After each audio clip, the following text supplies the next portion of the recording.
कैरीपासून अनेक आंबट गोड असे पदार्थ बनवले जातात, त्यामुळे जेवणाची लज्जत वाढवली जाते। अशा प्रकारचे हे पारंपरिक पदार्थ म्हणजेच कैरीची भाजी। हॅलो हाय, मी कल्पना थिरके या रेसिपी मध्ये मी आपलं स्वागत करत आहे। आज आपण बनवणार आहोत आंबट गोड कैरीची भाजी। गॅसवर कढई तापत ठेवली आहे, त्यामध्ये 1 चमचा तेल टाकून घेऊया। त्यामध्ये टाकून घेऊया अर्धा चमचा मोहरी चांगली तडतडू द्यायची। 1 चमचा जिरे। मोहरी चांगली तडतडते तोपर्यंत त्यामध्ये टाकून घेऊया लसूण पाकळ्या, थोडंसं आलं, मेथी दाणे, लसूण चांगलं परतून घेऊया। चिमूटभर हिंग, कढीपत्ता।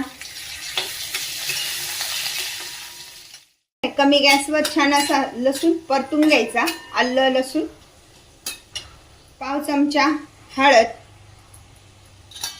1 चमचा गच्च भरून लाल तिखट असं परतून झाल्यानंतर त्यामध्ये लगेच या कैरीच्या बारीक बारीक फोडी करून त्या टाकून घ्यायच्या आहे।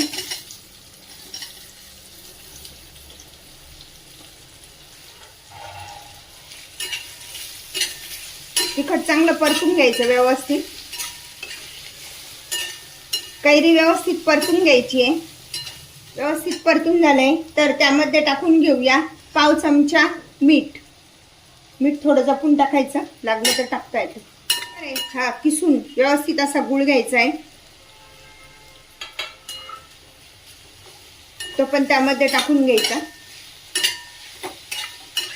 अशा प्रकारचे हे असे आंबट गोड पदार्थ जेवणामध्ये असल्यानंतर जेवण अधिक रुचकर लागते। प्रकारे आता गुळाला पण छान असं पाणी सुटलंय, त्यामध्ये थोडंसं पाणी टाकून घेऊया।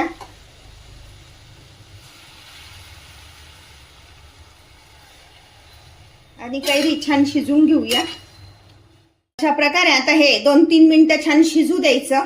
मस्त पैकी कैरी शिजली आहे की नाही ते चेक करायची अशी।